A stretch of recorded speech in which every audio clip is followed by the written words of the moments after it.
Rafael Correa Delgado, con quien mantendremos pues obviamente una conversación para conocer mayores detalles en torno a diversos temas del acontecer nacional, en torno a diversos temas que tienen que ver también con la política. Recordemos que Andrés Arauz, Carlos Rabascal son el binomio que va por Unión por la Esperanza y que obviamente cuenta con el respaldo del economista Rafael Correa Delgado. Vamos a continuación. Muy buenos días, economista. Bienvenido a Náutica en la Comunidad. Gracias a ustedes por esta oportunidad. Un abrazo a Salinas, a Santa Elena, a la costa, a todo el país. Y mil disculpas, el retraso es culpa mía, porque yo hago todo esto en mi celular. Acabo de tener una entrevista con los Ríos y me mandan los links, y estaba que pedí el link y ya me lo habían mandado y no lo había visto, discúlpenme, ¿no? Y yo confiado diciendo, ya me han de mandar el mensaje diciendo ya está el link, y resulta que ya está, pero no lo había visto. Así que mil disculpas por el retraso. Si usted quiere nos podemos quedar unos 15 minutos más. Después de esto yo tenía otra videoconferencia, pero de una cuestión de trabajo, y les puedo decir que esperen un poquito, es como ustedes deseen, pero les pido disculpas por el atraso. No hay problema, economista. Bienvenido en todo caso. La provincia de Santa Elena, la provincia entera lo escucha. En esta oportunidad queremos empezar básicamente con el diálogo en torno a política. Nos acompaña también en el set de entrevistas nuestro compañero David Avellán. ¿Cómo está, economista? Muy buenos días. Hablemos un poco de economía. Un tema vigente. El país, como todo el mundo, ¿no? Sabemos que estamos en un contexto de pandemia. Algunos estudios de opinión hablan de que la gente está más preocupada del tema económico que de otro, que obviamente representa empleo y todo lo demás. Usted en el mes de marzo habló sobre los derechos especiales de giro, que era una iniciativa que tenían algunos economistas heterodoxos, y tuvo apoyo por parte de países europeos porque esto había sido una iniciativa que se había utilizado en la crisis del 2009. ¿Qué pasó acerca de eso? Lo bloqueó Estados Unidos. Lo bloquearon en el Senado de Estados Unidos y el gobierno de Estados Unidos no quisieron esa emisión de derechos especiales de giro, y esto fue una iniciativa liderada a nivel mundial por Andrés Arauz. En su corta, con lo joven que es, se posicionó muy bien a nivel mundial con esta iniciativa. Los derechos especiales de giro es como una moneda, no moneda física. Existen monedas tan solo nominales. El ECU, antes del euro, en la Unión Europea era una moneda contable nada más, que es como, el Fondo Monetario es como funciona en este caso como un banco central mundial. Te dice, ten 1.000 millones de derechos especiales de giro, la cotización depende de una canasta de 4 o 6 monedas, no recuerdo en este momento, y entonces eso sirve como reserva, es como medios de pago que tiene ese banco central. Si tiene moneda nacional recibe 1.000 millones y respaldado a esos 1.000 millones emite moneda nacional. Si como en nuestro caso no tenemos moneda nacional, podemos traspasarle a otro país esos 1.000 millones y que nos dé el equivalente en dólares para meterlos en la economía. Entonces esa era la idea. Eso se hizo, como usted lo manifestó, en el 2009, pero esta vez fue bloqueado por los Estados Unidos. Hablemos de la balanza de pagos, estimado expresidente. ¿Cómo afecta la salida de capitales? Recordemos que ya en marzo de este año, durante la pandemia, salieron aproximadamente 800 y más millones de dólares y que no retornaron a la economía. ¿Cómo hacer? Porque se afecta al coeficiente de liquidez doméstica. Son temas que casi no se hablan y no son muy comunes para la población. ¿Cómo explicarle eso? Que eso de alguna u otra manera, esto blinda a la economía, blinda la dolarización. Bueno, mire, probablemente todo profesional trata de traer agua a su molino, ¿no? Y todo el mundo va a decir, un médico va a decir, todos necesitamos tener conocimientos básicos de salud, un ingeniero, todos necesitamos tener conocimientos básicos de ingeniería, pero yo le digo sinceramente, todos debemos tener conocimientos básicos de economía para poder tomar correctas decisiones, no individuales, macroeconómicas, porque hay lo que se llama la falacia de la composición. Lo que es bueno para las partes no es bueno para el todo. Por ejemplo, que a mí me reduzcan los impuestos es bueno para mí. Que me digan, usted no paga nada de impuestos es bueno para mí. Pero si nadie paga impuestos, toda la sociedad colapsa. Entonces, lo que es bueno para esa parte no es bueno para el todo. El todo no es la suma de las partes. La economía son sistemas complejos que se llaman, ¿no? Lo que hacen los actores individualmente da un resultado social macro totalmente distinto. Entonces, por eso debemos conocer un poco la consecuencia de nuestras acciones y ese entorno macroeconómico, porque nos involucra absolutamente a todos. Entonces, dentro de eso, debemos entender que lo más importante para un país en vía de desarrollo no es el sector fiscal, como nos quieren decir, eso es pura ideología, para minimizar el Estado y todo se privatice. Es el sector externo, porque eso es lo que no maneja un país en vías de desarrollo, lo que ahora le llaman eufemísticamente economías emergentes. Depende del entorno internacional. Entonces, si salen más dólares de los que entran, porque cayó el precio del petróleo, por fuga de capitales, porque en lugar de prestarnos nos obligan a pagar, es como un cuerpo humano, ¿no?, que se empieza a desangrar. Y si se desangra, esa sangre, la circulación de sangre, ¿no?, deja de estar ahí y colapsa ese cuerpo. Exactamente lo mismo en una economía. Empiezan a salir dólares, esos dólares o liquidez, como la sangre que hace funcionar esa economía. Es el medio de cambio, la coordinación social.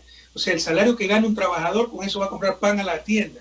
Con ese ingreso, el tendero paga el alquiler de la casa. Con ese alquiler, el dueño de casa se va a un restaurante. Con ese restaurante se le paga al cocinero y así. Y el cocinero nuevamente va a comprar pan y la tienda, etc. Y así se mantiene la actividad económica gracias a esa liquidez, a ese circulante. Entonces, como en el cuerpo humano, si se desangra el cuerpo humano, fallece. Si salen solo dólares y no entran, colapsa la economía. Y es lo que nos ha pasado. Y eso se llama balance de pagos. Balance de pagos, perdónenme, es mi profesión, pero es el esquema contable que registra transacciones de un país con el resto del mundo. Tiene varias partes, que no me voy a meter en eso, pero está saliendo más de lo que entra. Y significa que nos estamos desangrando. Y esa es la gran preocupación, porque nos acaba de prestar 6.500 millones del fondo, pero si no limitan esa salida de capitales, es como si me ponen una transfusión carísima por un lado, estoy pagando caro por esa transfusión de sangre, pero no cierro la herida. Y entra 1 litro y salen 2 litros, entonces me voy a colapsar y me voy a quedar endeudado. Y eso es lo que le pasó a Argentina, con 60.000 millones que le prestó el Fondo Monetario, pero por otro lado fugaron 70.000 millones. Y eso es lo que nos va a pasar estos 3 años y medio. En 3 años y medio, este gobierno se endeudó en más de 25.000 millones de deuda externa. Yo en 10 años me endeudé en 15.000 millones, pero invertimos 100.000 millones.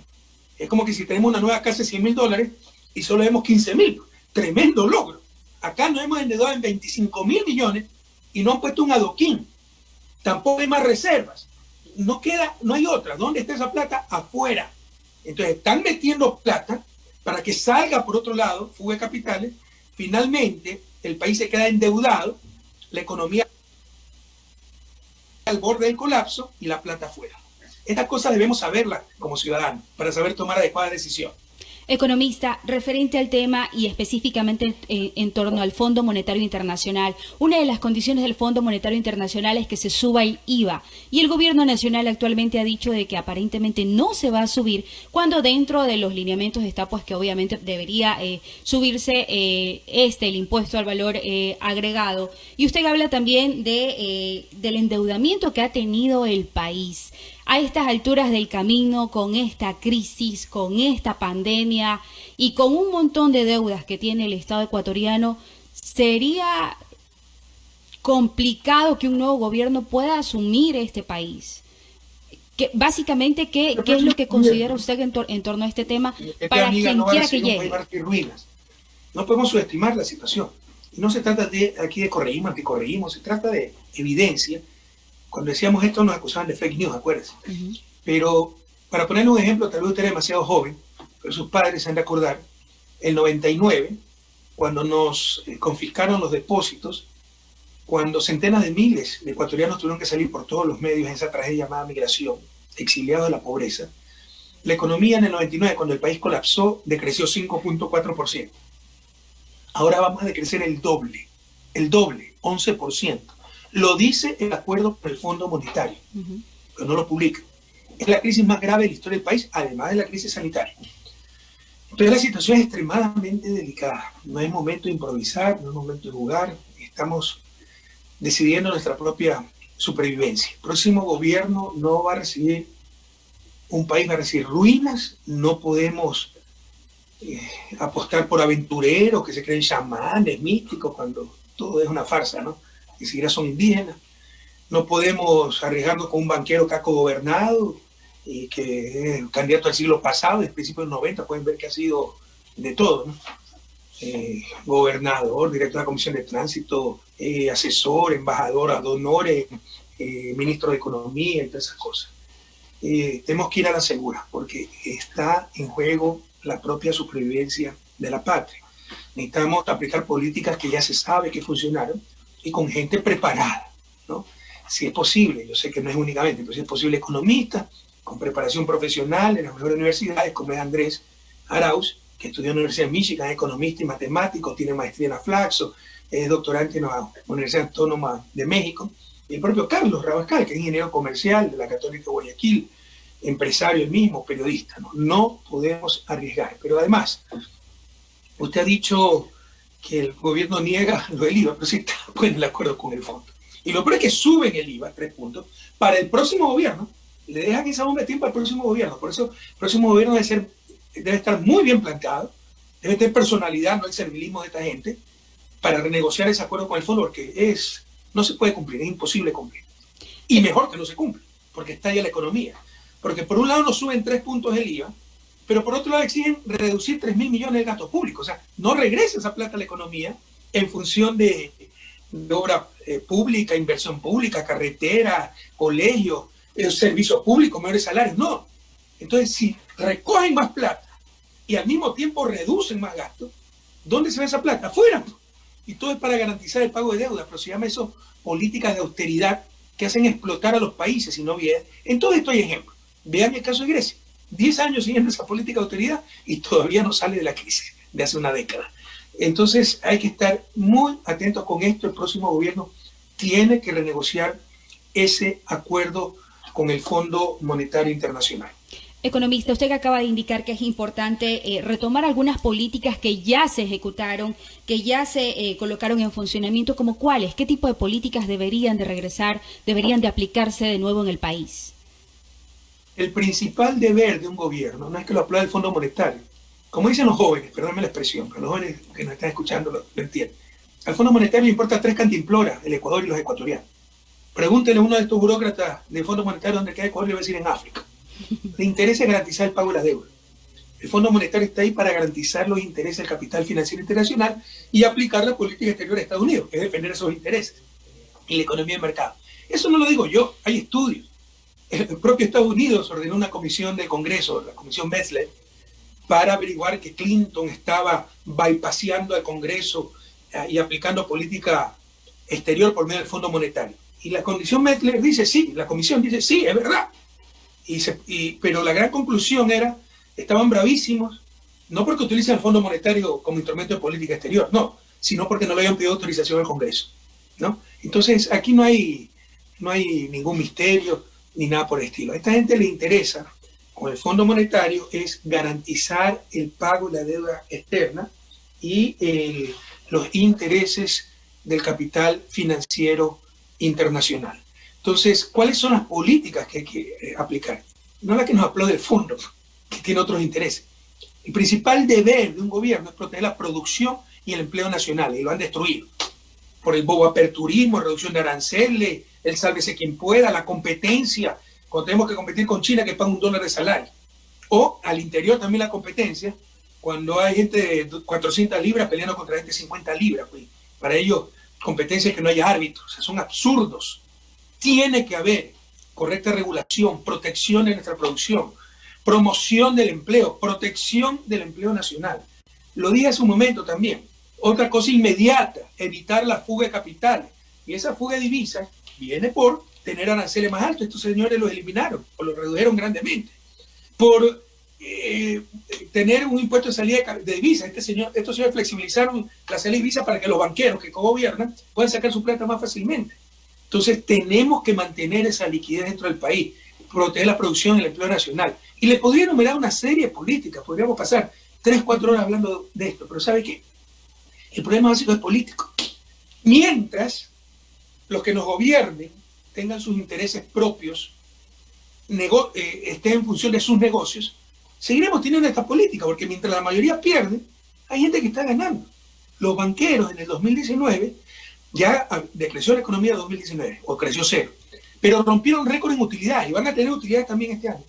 Cuando los restaurantes de Salinas, los hoteles de la península todo el mundo está perdiendo y cerrando, ellos van a tener utilidades y altas. El año pasado rompieron récord de utilidades. Lazo, que gobierna con Moreno, que es el candidato oficialista, con el Banco Guayaquil obtuvo 128 millones de dólares de utilidades. Nunca han ganado tanto. 2019, revisen, queridos jóvenes, 128 millones. Fidel Egas, dueño del Amazonas, cheerleader de Moreno, con sus 3 bancos, Rumiñahui, Diners y el Banco de Pichincha, neto recibió 200 millones, antes de utilidades antes de impuestos mucho mayor.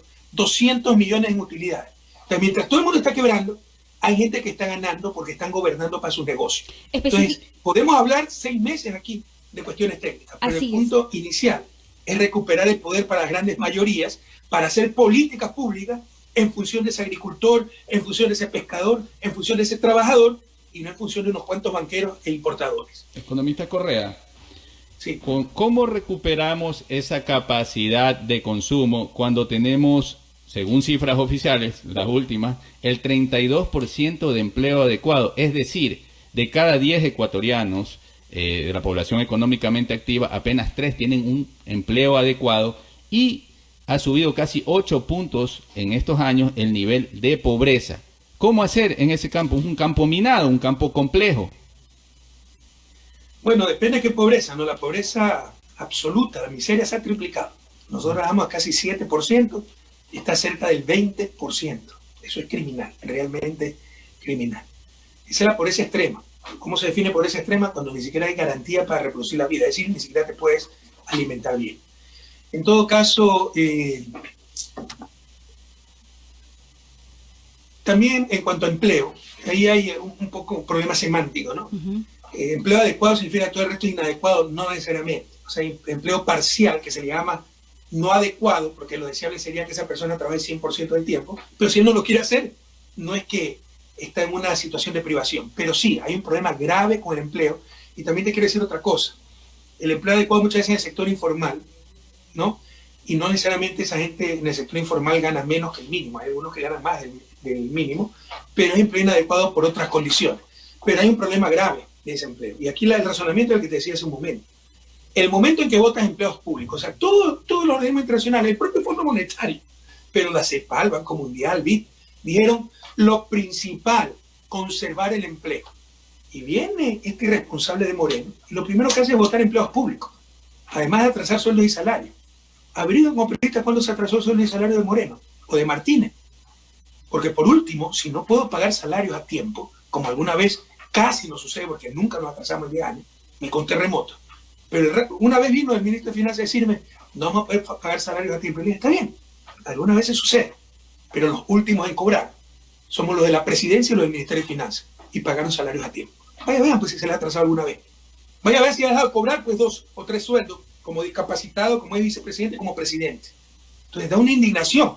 En esta crisis se va a pasear la vicepresidenta, y no se engañe, pues 6 meses antes de acabar el gobierno con Europa en emergencia por el coronavirus, que va a firmar convenio, va a visitar al Papa, como es curruchupa, no quiere irse antes de visitar al Papa. Eso es todo. Y todo pagado con plata del pueblo ecuatoriano. Están haciendo maniobras navales, les decía hace un momento.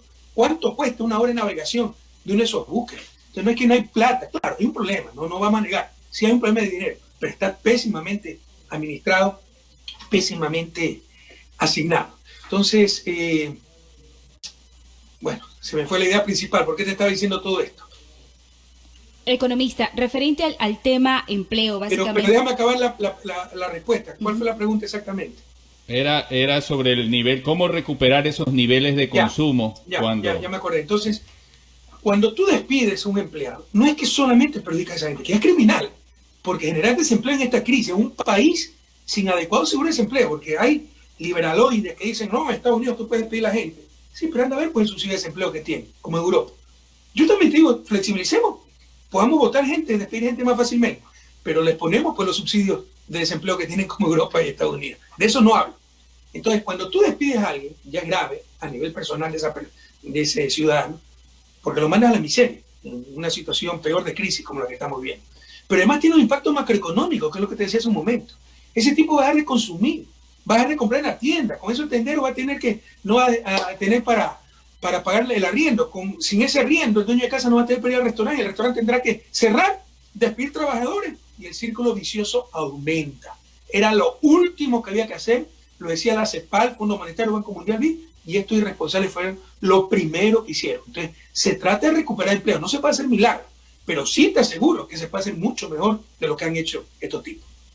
Economista, en torno al tema empleo, usted acaba de indicar pues básicamente que es importante retomar este tema, que se genere, que haya la generación de fuentes de empleo. Y usted también hacía hincapié en una realidad que ya es evidente a nivel del país, que es básicamente que ya no existe esa cadena de consumo del señor que tenía obviamente su empleo y luego iba a la tienda y podía consumir luego en algún restaurante. Ya no hay básicamente esta situación y es la realidad de la economía de las familias ecuatorianas que hoy están relativamente sumidas en la pobreza. Pero básicamente, en torno al tema empleo, ¿qué hacer? Usted habla de recuperar, en todo caso, esta posibilidad de la generación de empleo. Si el gobierno nacional hace poco, a través de la Asamblea, emitió una ley que de una u otra manera faculta a que las empresas puedan declararse en condición de bancarrota prácticamente y asuman ciertas situaciones en las que dejen sin trabajo a cientos, a miles de ecuatorianos. Básicamente este ha sido el mecanismo con el que miles de ecuatorianos se quedaron sin trabajo durante la pandemia. ¿Qué se refiere a la ley de apoyo humanitario, esa Así ley criminal? Vean quiénes la apoyaron en la Asamblea, creo, Social Cristiano. Es criminal, es un abuso, es la sinvergüencería de aprovechar una pandemia, tremenda crisis, para poder votar trabajadores como les dé la gana, y es inconstitucional además. Entonces se ha presentado la queja de inconstitucionalidad de esa ley, y le aseguro que de ganar la presidencia, Andrés y Carlos, el 7 de febrero, derogarán, lo hemos conversado, derogarán esa ley que es realmente criminal, inconstitucional, atentatoria a los derechos humanos y que no resuelve absolutamente nada. Tan solo la codicia de unos cuantos empresarios y mediocres, ¿eh? Porque los buenos empresarios saben que haciendo vivir mejor al resto, viven también mejor ellos. Porque ¿quién les va a comprar sus productos? Pues si nadie tiene empleo y nadie tiene ingreso. Entonces, esa ley no fue parte de la solución, fue parte del problema y es un abuso realmente criminal. Aprovecharse esta crisis para, como dicen los jóvenes, entucarnos, ¿no? Imponernos estas flexibilizaciones laborales para que puedan los empresarios votar a diestra y siniestra a trabajadores. Malos empresarios, porque los buenos empresarios saben que eso no se hace, que ese es el último recurso, no el primer recurso. Economista Correa, hablemos un poco del tema petrolero. Por parte del gobierno hay un decreto, el 1158, que libera la comercialización o la importación de combustibles. Pero este viene aparejado del 1094, que habla sobre una gestión conjunta entre la empresa privada y Petroecuador en lo que refiere a la administración de la refinería de Esmeraldas. Usted habla de que van a recuperar la patria en el 2021, pero hasta que lleguen, si es que son gobierno, en el 2021, ya no habrá que recuperar porque ya todo estará sacramentado. Y obviamente esto estará sometido a arbitraje internacional en el caso de que se quiera de alguna u otra manera desligar de ese tema. Sí, lamentablemente el daño que quieren ocasionar es grande, andan con hambre atrasada, como en 10 años de mi gobierno nos pudieron robar, nos pudieron privatizar, nos pudieron saquear, pues están tratando de hacer lo que no hicieron en una década, en 4 años, y en estos 6 meses que le quedan en este gobierno, pero mucho se puede revertir. Claro, nos exponemos a estas demandas internacionales, puede hacer un gran daño al país, esto es responsable, pero tendrán que responder ante la justicia. ¿Usted cree que un gobierno que ya se va a acabar? Las elecciones son en febrero, estamos en noviembre, en 3 meses, la primera vuelta al menos. En 2 meses más, en 3 meses más, 6 meses, ya entrega el gobierno. Entonces, ¿usted cree que es responsable dejar todo esto comprometido al siguiente gobierno? Ya fracasaron, tengan un poco de decencia si algo les queda, que estén en el basurero de la historia, no sigan haciendo más daño al país. Pero se les dijo en su momento. ¿Por qué liberaron precios de los combustibles? El año pasado casi se caen por el precio de los combustibles, porque es que había que liberarlos para generar ingresos. Esta vez los liberaron cuando el precio del petróleo estaba por los suelos y se reducía el precio de los combustibles. Si era por generar ingresos, les convenía tener el precio oficial, que era más alto que el precio del mercado. ¿Por qué lo hicieron? Porque querían privatizar hidrocarburos, se lo dijimos, ¿ya? Querían privatizar la importación de hidrocarburos, la comercialización de hidrocarburos, las refinerías, y el paso previo es liberar combustible. Porque cuando se tiene combustible regulado, usted no puede tener un negocio privado, al menos todo lo rentable que quiera, ¿no? tiene que usted poner el precio. Y por eso pararon la refinería del Pacífico, refinería tan necesaria que han tratado de desprestigiarla por todos los medios. Hay gente que cae en esa trampa, ¿no? Hasta que compactamos un terreno para que aterricen avionetas, y hay gente que cree esas estupideces, ¿no? Esa refinería no es solo necesaria, es urgente. Ecuador refina unos 160.000 barriles diarios en nuestra refinería, la que tenemos en Chuchufindi, la que tenemos en La Libertad y la que tenemos en Esmeralda, pero producimos más de 500.000 barriles. Se ha reducido la producción petrolera, pero estábamos produciendo 550.000 barriles. Es decir, refinamos alrededor de una tercera parte de la producción. O sea, que me vengan a decir que no se requiere una nueva refinería. Es que no hay petróleo suficiente. Suponiendo que eso sea cierto, Corea del Sur, que nos encuentra más pobres que nosotros, le mandábamos barcos de ayuda con arroz, los pobres que eran, se morían de hambre después de la guerra con Corea. Ahora es un país desarrollado, tiene 3 de las 10 más grandes refinerías del planeta y no tiene una gota de petróleo, porque refinería además te genera una serie de procesos técnicos, ¿no?, muy positivos para la sociedad, tiene petroquímica básica asociada, pero la ignorancia no entiende nada de eso, y la ambición.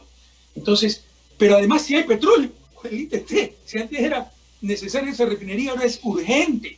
Y con los 300.000 barriles de la refinería del Pacífico, más los 160.000 barriles actuales, 460.000 de refinación, todavía nos quedamos cortos.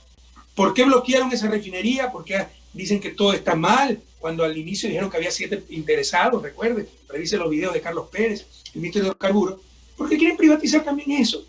Tienen refinerías más pequeñas privadas, la refinería del Pacífico es público-privada, y porque quieren seguir importando combustible para llenarse los bolsillos. Economista Porque el Correa. rato que hay refinería del Pacífico, como sucedió con las hidroeléctricas, y acuérdense las barcazas, no sé si hidroeléctricas, para continuar con el negocio de las barcazas, ¿no? Con la refinería del Pacífico, no solo que no vamos a importar combustible, vamos a exportar combustible. Economista Ya Correa. no se dejen engañar. Esa refinería es fundamental para la patria y hay que rechazar esta desesperación que tienen estos como perros hambrientos de rifarse el país antes de entregar el gobierno el 24 de mayo. Economista Correa, pero uno de los cuestionamientos que se le hace es en la conformación de la empresa de economía mixta Refinería del Pacífico. ¿Por qué se lo hizo con PDVSA si ya presentaba ciertos problemas? Ahora, en el caso de que se quisiera revertir eso, tendrían que primero entrar a una liquidación para buscar otro socio estratégico. Qué buena pregunta, porque ahí todavía no estaba pues confirmado el ITT. Aunque teníamos petróleo en cantidad suficiente, ¿no?, la producción diaria, pero no tenemos reserva para mucho tiempo. La refinería es una inversión muy grande, debe durar 20, 30 años. Si solo tengo petróleo para 10, 15 años, no valía la pena hacerlo. Entonces, para asegurarnos el suministro de petróleo, hicimos el convenio con PDVSA, pero ya con el ITT no se requiere ese convenio. Entonces, liquiden pues la empresa, que es formalismo, y hagan una empresa exclusivamente ecuatoriana con algún aliado estratégico público de otro país o inversionista de otro país. Pero háganlo, resuelvan los problemas. Pero ya basta de ser llorones, mediocres, quejándose. No es que Correa hace 4 años hizo esto. O sea, acuérdense el proyecto Baba. Oye, el proyecto Baba era un fideicomiso, era un galimatías, que estaba parado ni sé cuántos años. En lugar de llorar, nos pusimos a trabajar y este proyecto Baba hecho. Proyecto Chongón, Trabase, San Vicente, Chongón San Vicente. ¿Se acuerda cuántos años estuvo paralizado? Todos los problemas que tenía y todos los problemas que ha vuelto a tener por descuido de este gobierno.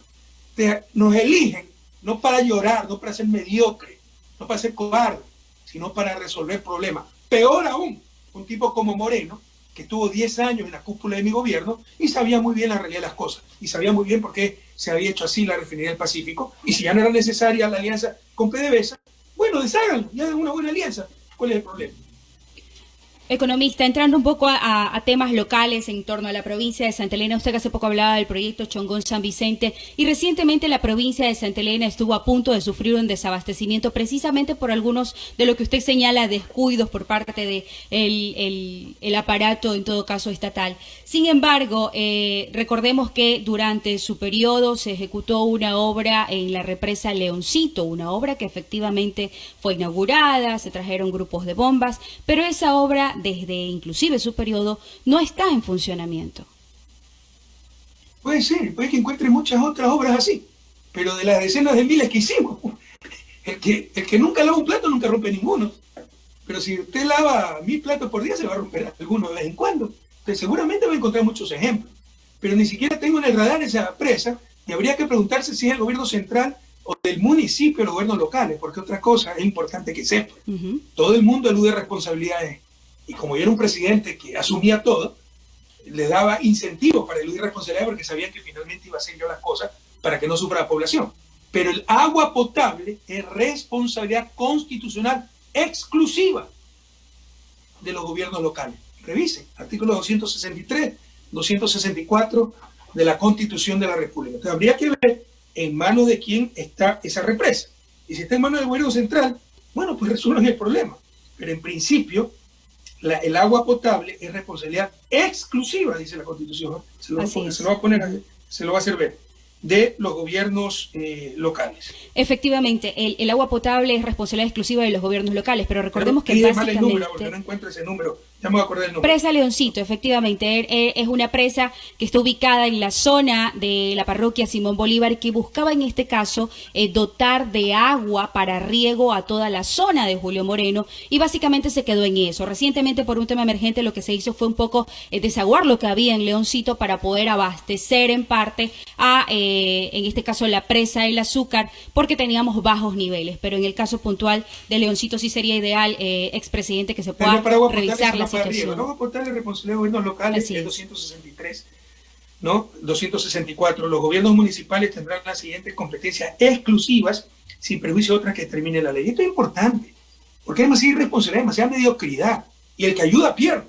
O sea, uno algunas veces se mete a ayudar con agua potable, riego, falla algo, ahí está, las culpas de Correa, del gobierno central, inútiles, cuando estamos ayudando a los gobiernos locales que no lo han hecho, porque esa es la responsabilidad de los gobiernos locales. Pero dice aquí, ya, numeral 4, prestar los servicios públicos de agua potable, alcantarillado, etc. Agua potable es responsabilidad del municipio. Y riego, me acaba de decir. Correa, sí, pero... Los 163, los gobiernos provinciales, que están casi exclusivamente para eso. Los gobiernos provinciales no están para hacer alcaldías alternativas, es para atender al sector rural, con caminos rurales, con infraestructura, con canales de riego.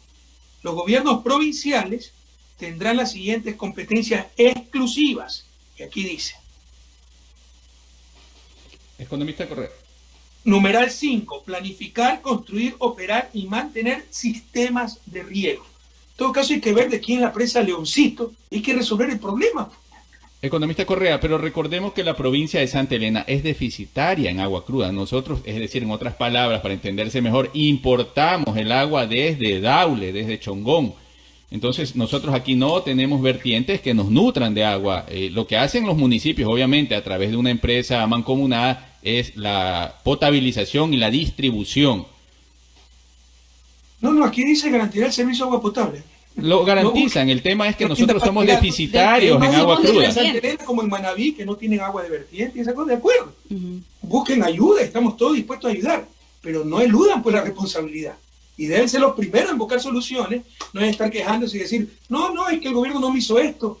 Debemos trabajar todos juntos. Entonces sí les pido que exijan las responsabilidades que tienen los correspondientes gobiernos locales. Pero el agua cruda no nos provee la EPA, presidente. Que requieren apoyo de seguro, pero eso no les quita la responsabilidad constitucional que tienen los municipios y el Consejo Provincial.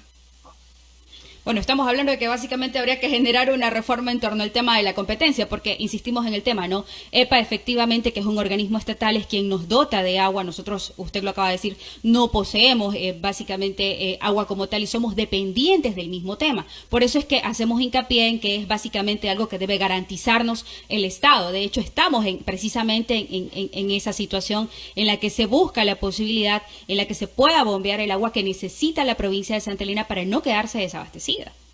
Sí, ¿qué solución ha presentado el municipio de Libertad, Santa Elena, Salinas? ¿Qué solución ha presentado el Consejo Provincial, sabiendo que tiene esos problemas? Por si acaso, Oro Pelipe es totalmente pagada por el Estado Central, es deuda, fue deuda, ¿no? Y le da agua potable a Guayaquil, a Santa Elena, y mire cuánto cuesta el agua cruda, es prácticamente gratuita. Entonces ya eso es una gran ayuda. Si necesita más ayuda, bueno, pero presenten soluciones.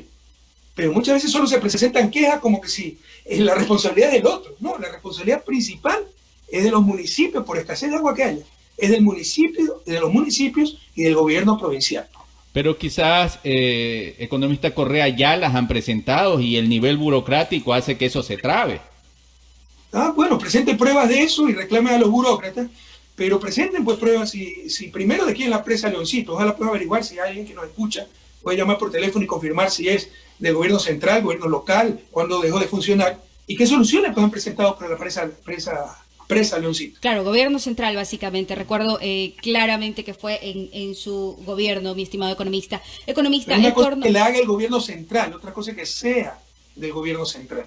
Okay. Uno puede hacer caminos vecinales, canales de riego, pero eso lo tiene que administrar el gobierno provincial por constitución. Listo. Le digo, el que piensa, el que ayuda pierde, es como el aeropuerto. El desarrollo productivo de la península, de la provincia, es responsabilidad, lo dice textualmente el 263 nuevamente, exclusiva del gobierno provincial. Uno arregla el aeropuerto, que además se puso un enrocado porque el mar se estaba comiendo la pista. Además, es el aeropuerto alternativo Guayaquil. Además, la península merece un aeropuerto decente. Y como no han logrado operarlo porque no son capaces de conseguir un vuelo charter, la culpa es de correr del gobierno central. Entonces, ¿cuál es el mensaje? La próxima vez no hacemos nada. Pero no, eso es responsabilidad del gobierno provincial, además de las cámaras de producción, todas las instancias productivas, turísticas de la península. Por favor, asumamos responsabilidades, si no, no vamos a salir de su desarrollo. Bueno, si se habla inclusive del aeropuerto, recordemos que el aeropuerto efectivamente, usted indica que puede ser una responsabilidad básicamente del gobierno provincial o de los municipios, pero no nos vayamos tan lejos, específicamente desde el gobierno anterior, el aeropuerto estaba bajo administración de un ente de gobierno. Acceder al aeropuerto es más que complicado. Efectivamente, los vuelos desde hace mucho que ya no existen, ya no se dan, y la pista ha quedado nada más y nada menos que para instituciones privadas. Gente que hace uso de la pista por vuelos privados. Y aquí hay que llorarle, compañera. Pero no, si es responsabilidad del Consejo Provincial, aquí lo dice, artículo 263. Los gobiernos provinciales tendrán las siguientes competencias exclusivas sin perjuicio de las otras que determina la ley. Exactamente. Planificar el desarrollo provincial. Acá más dice, fomentar las actividades productivas provinciales. ¿Qué actividad más importante y productiva que la turística, el transporte? No, los ejemplos algunas veces son odiosos, pero algunas veces son válidos. En Esmeralda también se arregló el aeropuerto, ¿no? Se lo dejó muy lindo. Bueno, aquí se consiguieron vuelos charter de otros países para que vayan directamente a las playas de Esmeralda. No sé si continúan, pero habían esos vuelos. Entonces, por favor, que se muevan un poco las fuerzas productivas a nivel de Santa Elena. No esperen que le haga todo el gobierno nacional. Yo lo hice provincia, ustedes exigieron ser provincia. Bueno, eso acredita derechos, pero también da responsabilidades, también deberes. Buscar la forma de desarrollar productivamente la provincia. No esperemos que todo lo haga el resto, por favor. No es la forma de salir de su desarrollo, no es la forma de resolver los problemas. Economista, en torno a temas locales, silos que también fueron entregados durante su administración, que aparentemente fueron entregados a la comunidad, pero que en papeles los funcionarios que estaban en ese entonces no realizaron la entrega formal a los señores comuneros. Silos en la zona de Vilingota. Señorita, usted está entrevistando a un expresidente de la República para preguntarme los silos, que además creo que eran silos portátiles, ¿verdad? Que no conseguimos una solución ágil ante la falta de silos estables.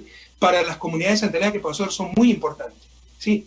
Pero creo que esos problemas se pueden resolver a nivel de parroquia, a nivel de comunidad, a nivel de municipio, a nivel de gobierno provincial. Resuelvan sus problemas. Sería realmente ideal, economista, si la misma legislación permitiera que esas entidades puedan asumir dichas responsabilidades, pero lamentablemente son cosas que también se dieron dentro de la legislación ecuatoriana y que no le permitieron directamente asumir todas las competencias. En el caso puntual de los silos, recuerdo tanto que MAC efectivamente tenía funcionarios que iban a proceder a la entrega y por un mero trámite no realizaron la entrega a la comunidad que iba a ser beneficiaria. Se trata de 3 silos que estaban precisamente encaminados a mejorar el tema de la productividad de la provincia de Santa Elena, algo que usted efectivamente había señalado y que era importante promover para convertir a Santa Elena en el granero de América, como así se lo mencionó. Pero aún así, inclusive el proyecto Pidace quedó en las mismas. Señorita, el proyecto Pidace fue un éxito total, cuadruplicamos la producción de maíz. Pero si ya viene este gobierno y no le exigen que haga, si eso es un mero trámite, lo que faltaba para entregar los 3 silos, ¿por qué en 3 años y medio no lo han hecho? Pues? Y me puede leer la ley que prohíbe que se entreguen los silos, porque yo le puedo leer la Constitución que obliga a entregar los silos, porque el desarrollo agropecuario, lo dice textualmente, es responsabilidad también del gobierno provincial. Entonces busquen soluciones, no busquemos quejarnos. Así no vamos a salir de su desarrollo. Así no va a mejorar el nivel de vida de Santa Elena. Yo también me puedo quejar de muchas cosas, pero estamos para resolver las cosas, sobre todo las autoridades electas democráticamente. Economista, estas son cosas que podrían resolverse en caso de llegar el binomio que usted respalda, el binomio de Andrés Arauz, de Carlos Rabascal, dado que obviamente estamos a contados meses de que este gobierno finalice. Mire, el artículo 260, aumentar la actividad agropecuaria, los hilos.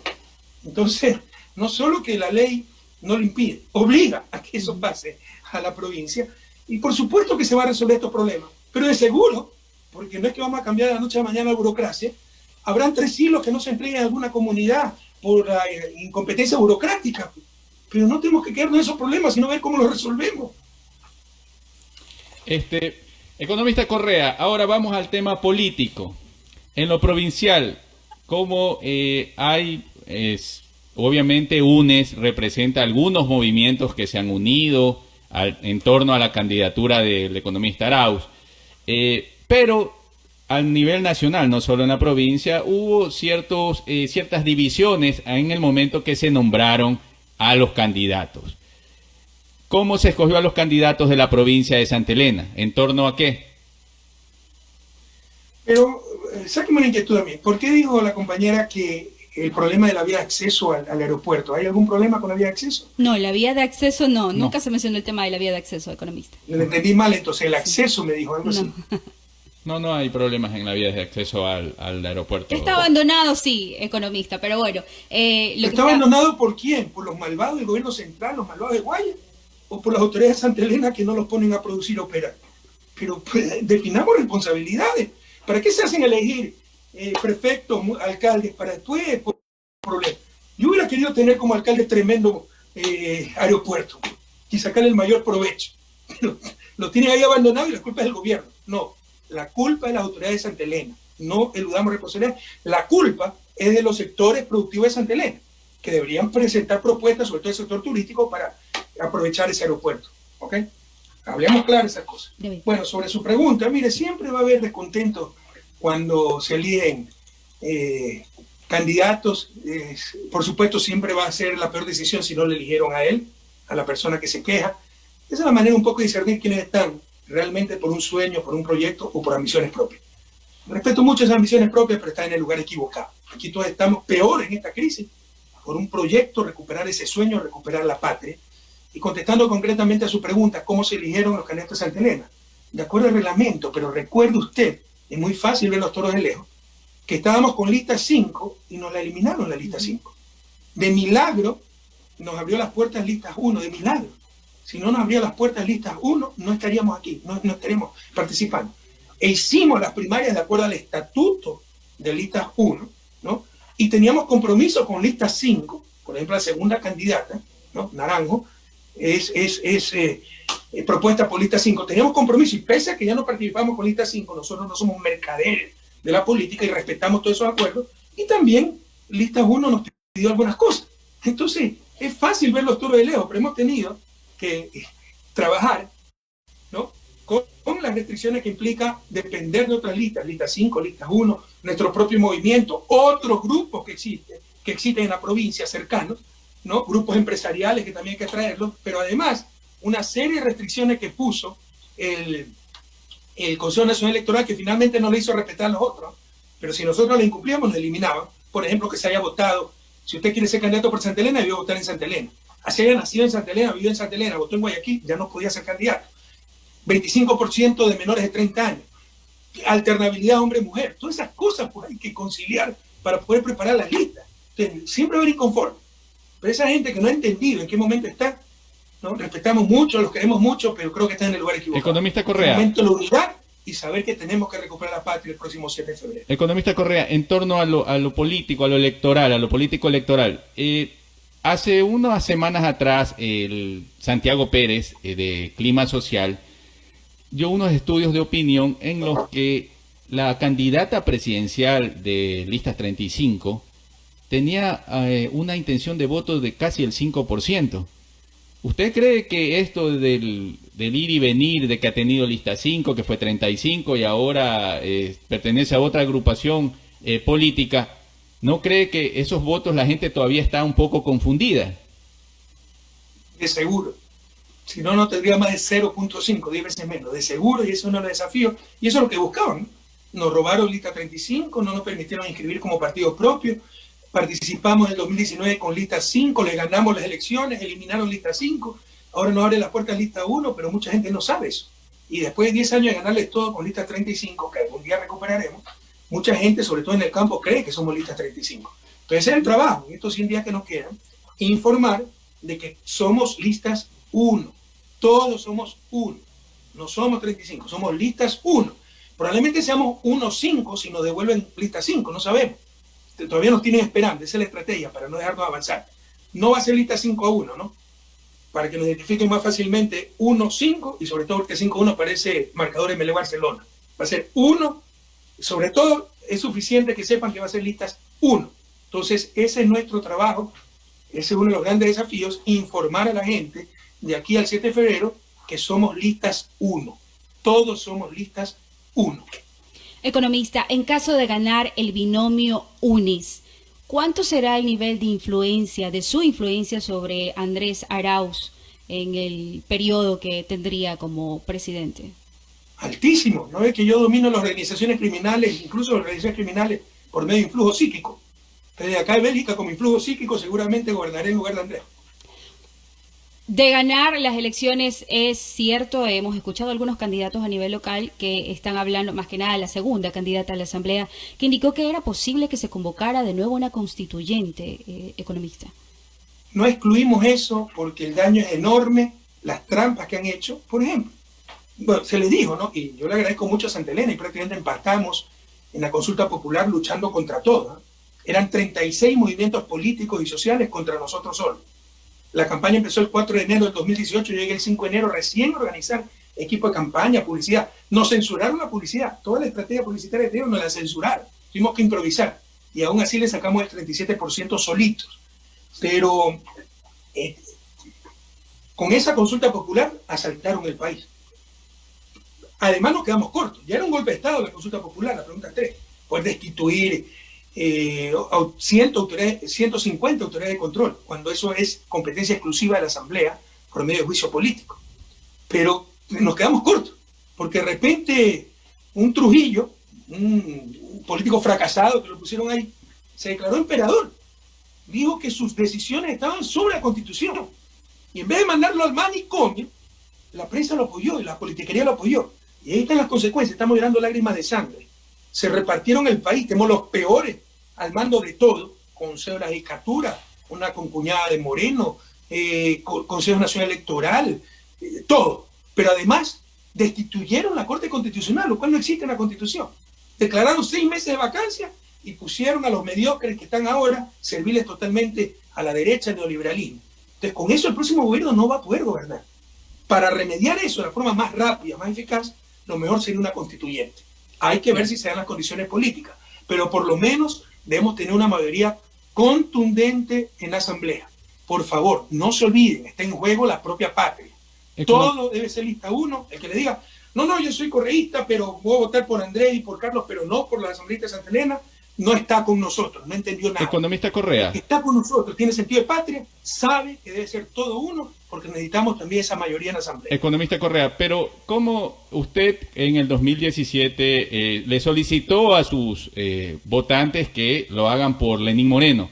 ¿Por qué ahora confiar en Andrés Arauz? Y recordemos que en los asambleístas por Santa Elena, por las listas 35, llegan 2. Específicamente el abogado Cambala y Noralma Zambrano. Pero ya en el momento en el que se divide la lista 35, Movimiento País, ellos se van del lado del gobierno. ¿Por qué ahora creer de que estas personas no van a irse por otro lado en un momento? Se está reflejando algo muy grave que tenemos por esta traición sin parangón en la historia del Ecuador y probablemente de América Latina. Porque incluso, mire, la traición de Plaza a Eloy Alfaro, claro, costó la muerte de Eloy Alfaro, lo veía la Bárbara. Pero Plaza siguió siendo liberal. El liberalismo se dividió entre placismo y alfarismo. Acá este sinvergüenza, además de perseguir a sus compañeros, meterlos presos, etc., se vendió totalmente a la extrema derecha, al neoliberalismo, repartió la patria cual gotilla entre piratas, pactó contra nuestros peores adversarios, le dio parcelas de poder a los banqueros, a los importadores, a las cámaras empresariales. O sea, fue total 180 grados de cambio, ¿no? Entonces, la situación es mucho más grave. Esto nos ha causado un trauma muy profundo, en correístas y anticorreístas, porque todo el mundo sabe que no se puede confiar en los traidores, incluso los anticorreístas. A los traidores se los utiliza. En este caso lo utilizaron los anticorreístas para imponer el neoliberalismo, para perseguirnos, pero ni ellos confían en un Moreno. Entonces, nos ha dado traumados, y si pasa nuevamente, no va a pasar nuevamente. Que no nos roben la fe, así nos inmoviliza, nos demoraliza. Lo de Moreno es un caso sin parangón. Es que se escribirán 10 tesis de psiquiatría y psicología sobre su traición, su afán patológico de destruirnos, así destruye a la patria, así se destruye a él mismo, porque está destruido el mismo, ¿no? Pero eso no va a volver a pasar. Economista Correa, pero no solo Moreno, los asambleístas. Nosotros, pero con Carlos Rabascal, y usted dice los asambleístas. Sí, las personas somos los que en las crisis demostramos ser. Cuando vino esta crisis, nos empezaron a perseguir, vimos quién era quién.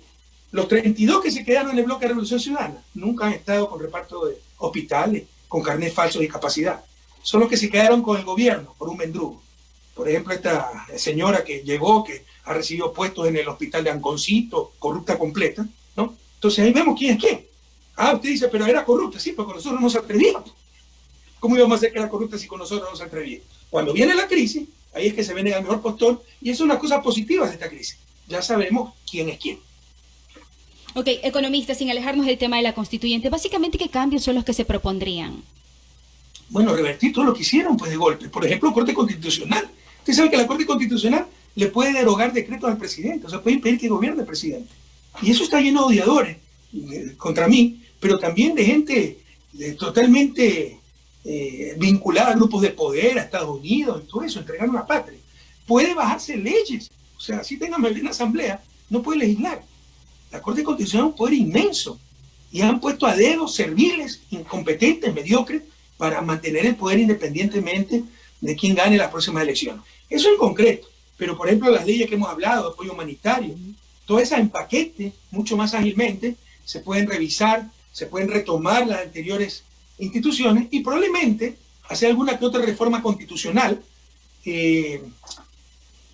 Una asamblea constituyente no necesariamente para tener una nueva constitución, es para ratificar la constitución que tenemos, pero por ejemplo, una reforma que yo creo que es altamente deseable. Si usted tiene un asambleísta brillante, gran técnico, ingeniero agrónomo, y necesita un buen ministro de Agricultura, para llamarlo a él, así sea de su propio partido, tiene que renunciar a la curva. Con la escasez de talento humano que existe en el país. ¿Por qué no permitir que puedan pedir licencia, sean ministros, cuando acabe su periodo como ministro, el presidente prescinda ya de sus servicios, 1 o 2 años, puedan volver a la asamblea? ¿Por qué no? Estas son de las reformas que se pueden hacer.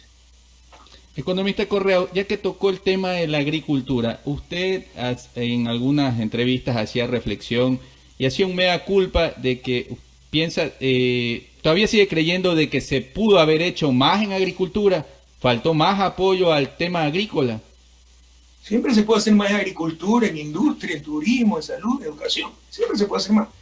Pero aquí hay un pequeño desfase. Yo dije eso en el 2013, porque somos muy autocríticos.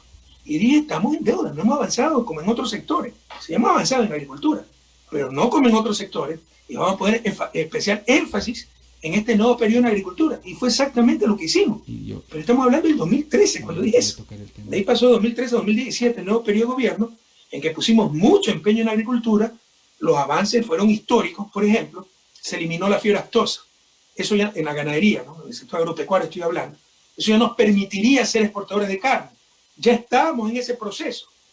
Pero, por ejemplo, el areteo, que es poner código de barra al ganado para darle trazabilidad, para saber de dónde viene, Pérez Guartambel, ahora que se hace pasar como indígena y todo eso, fue decirle a las comunidades que era para cobrar impuestos, para impedir eso. O sea, contra todo eso hemos tenido que luchar. Pero ya estábamos en el camino.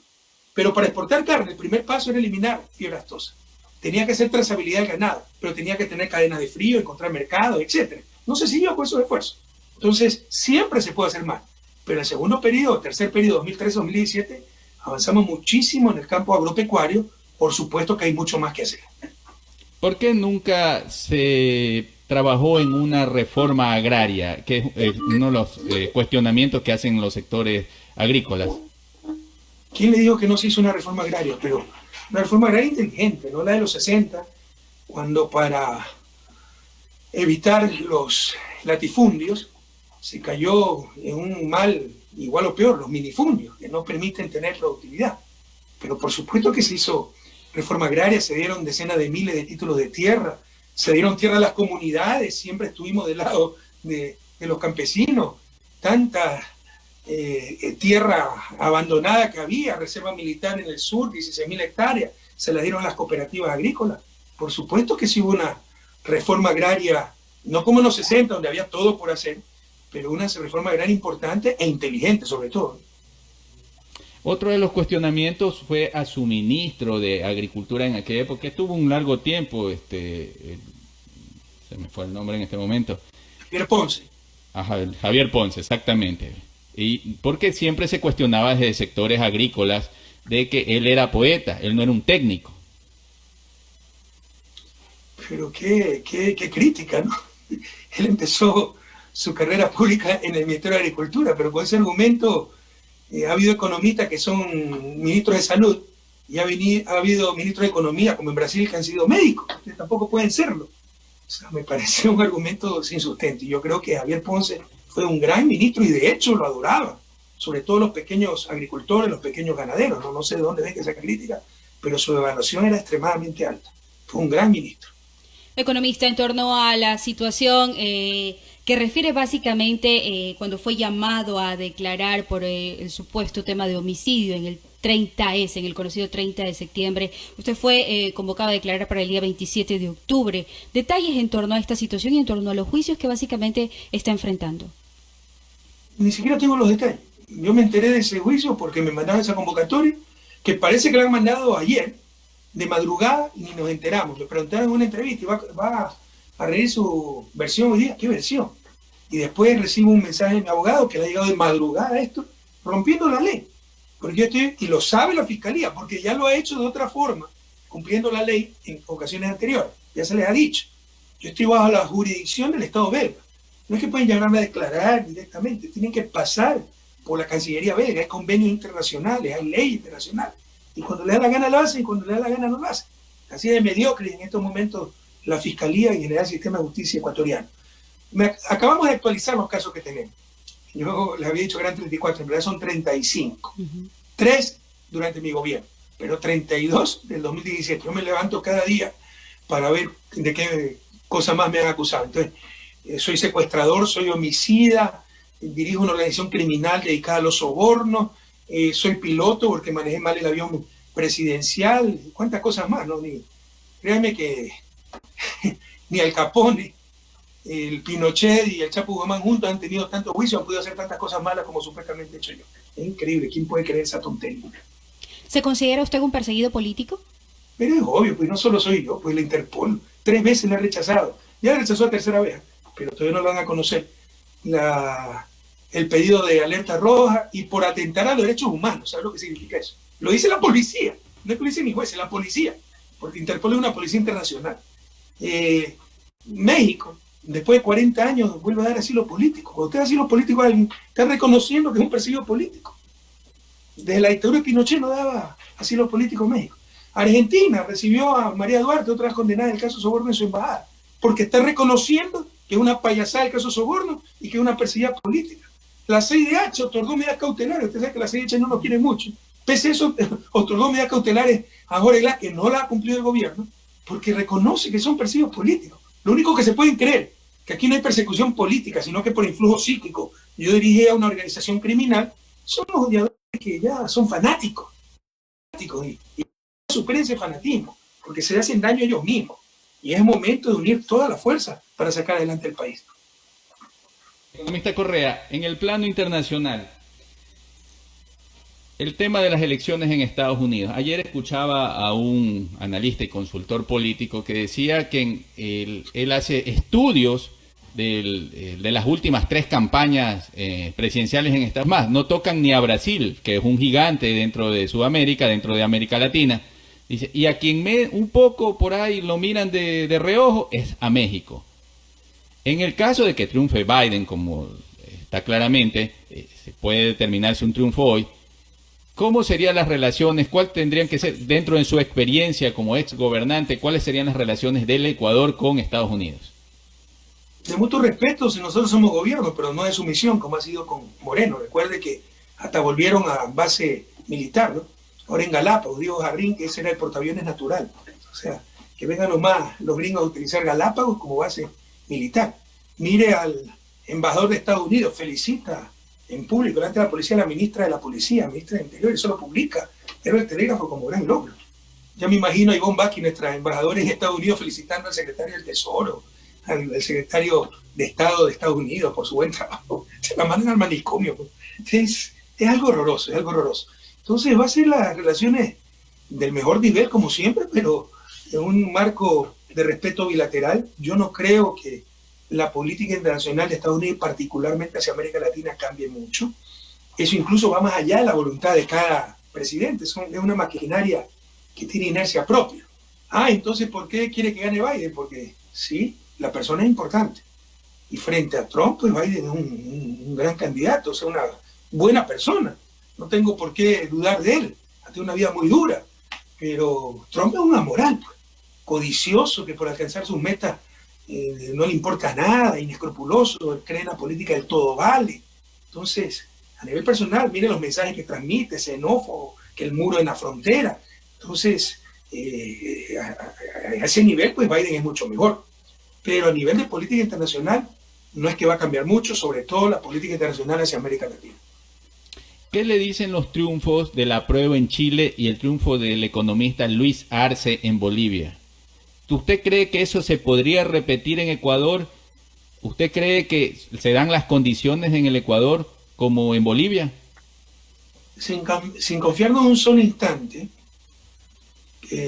creemos que vamos a ganar, pero ganar con la amplitud que se ganó en Bolivia, con la amplitud que se ganó en Chile, va a ser muy difícil. O sea, esas son cosas extraordinarias. A todos nos sorprendió el triunfo en Bolivia. Recuerden que Evo Morales ganó con 48%, Lucho Arce gana con más del 55%.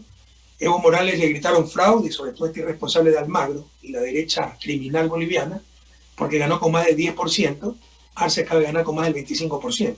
Le sacó casi 2-1 al segundo candidato, que es Carlos Mesa, expresidente, académico, mucho mejor candidato que un Lazo.